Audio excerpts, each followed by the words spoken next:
Good morning বন্ধুরা, দৈতিস ব্লগে তোমাদের অনেক অনেক অনেক স্বাগতম। আজকে রামনবমী, আজকে মেয়ের স্কুল ছুটি, তাই আজকে তোমাদের সাথে ভাবছি আমার বাড়ির একটা খুব বড় চ্যালেঞ্জিং কাজ তোমাদেরকে দেখাবো। আজকে তোমরা সাথে থেকো, যদি কাজটা ভালো লাগে তোমরা সেভাবে কাজটা করতেও পারো। তোমরা একটু আমার চ্যানেলটাকে লাইক করে দিও, সাবস্ক্রাইব করে দিও। তোমরা যারা ফেসবুক পেজ থেকে দেখছো তারা ফলো করে দিও। কেমন লাগে দেখো, কিছু কিছু কাজ আজকে দেখাচ্ছি ছোট ছোট ভিডিও করে। ভালো লাগলে প্লিজ একটু লাইক করে দিও।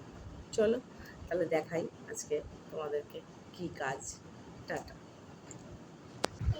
রেড লাইন থেকে স্টার্ট করবে। তুমি পারবে তো লিখতে? মা লিখে ফেলছো? তোমাকে পাশে লিখে দিয়েছি, তার পাশে ওটা দেখিয়ে ওইভাবে লাইন ইউজ করবে।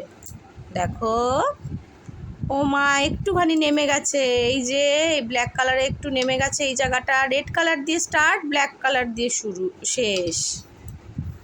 একটুখানি জাস্ট একটু। বাবা একটা রাইমস বলো তো তুমি। না, টুইঙ্কল টুইঙ্কল অনেক পুরনো হয়ে গেছে, টুইঙ্কল টুইঙ্কল হবে না। তুমি একটু রোজেস আর রেড বলো দেখি। হ্যাঁ হ্যাঁ হ্যাঁ, সো আর ইউ। ক্ল্যাপ করো ক্ল্যাপ করো। এই সেই চ্যালেঞ্জিং কাজ তোমাদের বলেছিলাম, আজকে দুটো চ্যালেঞ্জিং কাজ দেখাবো। আমার কাছে তো বিশেষ করে এটা পাখা পরিষ্কার করাটা ঘরের চ্যালেঞ্জিং কাজই। আর আজকে একটু টুলে উঠে দেখছিলাম, টুলটা এক সাইডে একটু সামান্য ভাঙা আছে, তাই আমার একটু ভয়ও লাগছিল। এই যে আমি এই সময় একটা অকারেন্স করেও ফেলেছি। তোমাদের বললাম বটে যে দেখে শিখো, কিন্তু সত্যি কথা বলতে একটু শরীর একটু যদি হেলদি ফিগার হয় তারা এরকম ভাঙা টুলে আমার মতো উঠো না, তাহলে কিন্তু বিপদ ঘটিয়ে ফেলবে। আর আরেকটা যেটা করবে তোমরা, সেটা আমি এই ভুলটা করেছিলাম, পাখা পরিষ্কার করার আগে অবশ্যই না পাখাটা কিছুক্ষণ বন্ধ করে রাখবে, নাহলে পাখাটা না গরম হয়ে যায়, ধরতে হাতে তোমরা ছ্যাঁকা খেয়ে যেতে পারো। আমি আবার সেই সবার চিরাচরিত নিয়ম চেয়ার নিয়ে এলাম, কারণ টুল নিয়ে দুর্ঘটনা যেটা ঘটিয়েছি সেটা তোমাদেরকে দেখাচ্ছি। কি দুর্ঘটনা, আজকে একেবারেই ভয় লেগে গেছে। এবার চেয়ারটা সরিয়ে দিলাম, মোটামুটি করে রাখলাম, কারণ আমার পায়ে একটু ব্যথা লেগে গেছিলো। এর মধ্যে দেখলে আমি একটু বাইরে গেলাম। কি করতে বলো তো? ঘড়ি দেখতে। বলছি ঘড়ির ঘটনা একটা আছে তোমাদেরকে। এই দেখো সেই দুর্ঘটনা। আমার মনটা খুব খারাপ হয়ে গেছে, কারণ হচ্ছে এটা ওর বাবা আমাকে প্রেগনেন্সির সময় টুলটা কিনে দিয়েছিল আয়নার সামনে বসে চুল টুল বাঁধার জন্য, কাজ করার জন্য। সেই টুলটা দেখো কতটা ফেটে গেছে।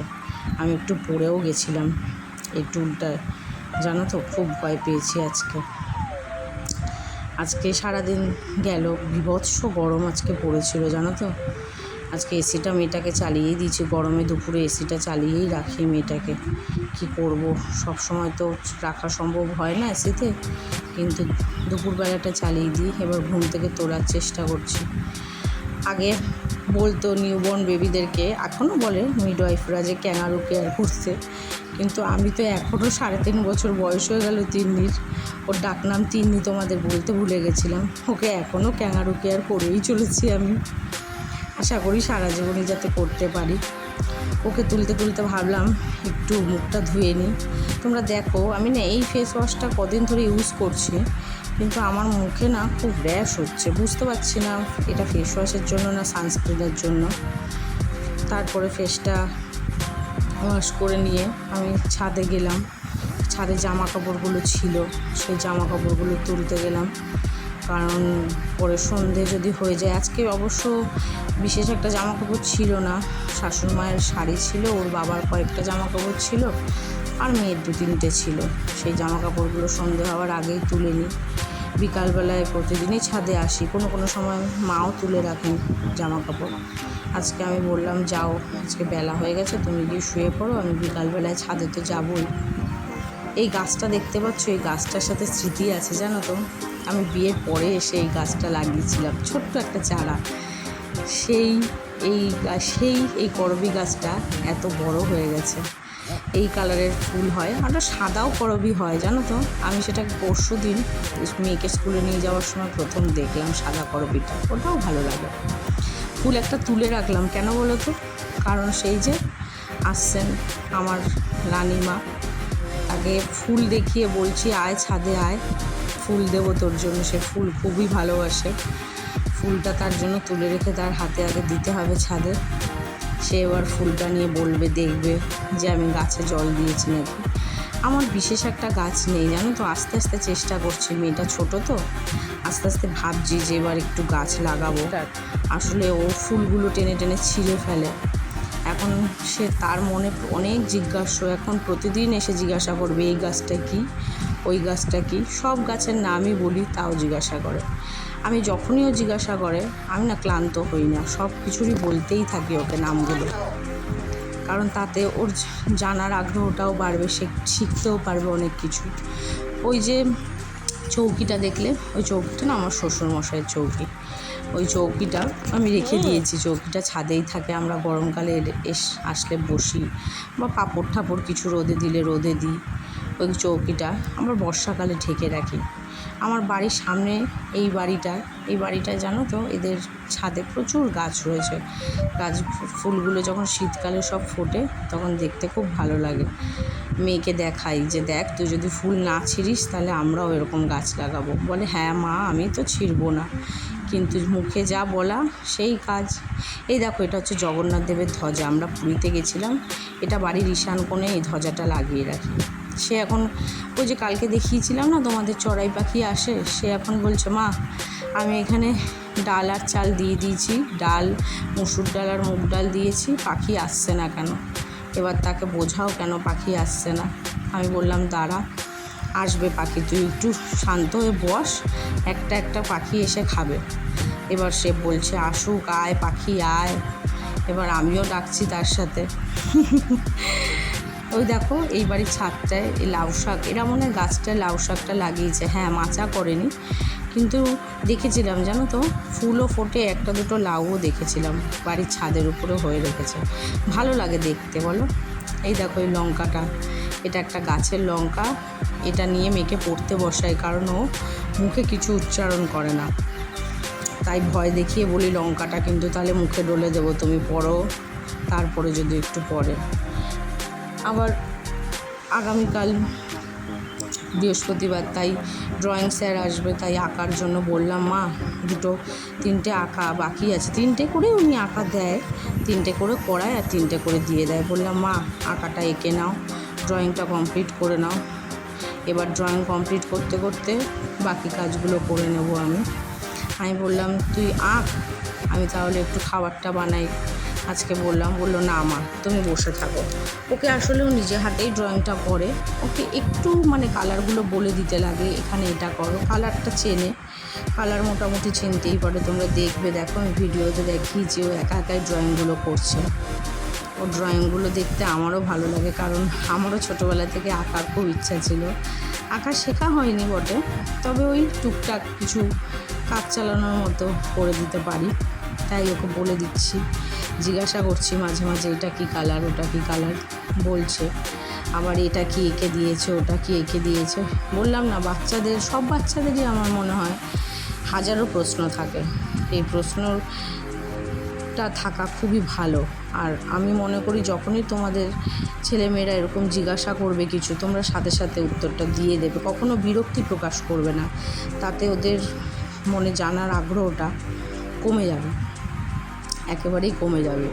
যখনই পারবে, যখনই যা জিজ্ঞাসা করবে দিয়ে দেবে।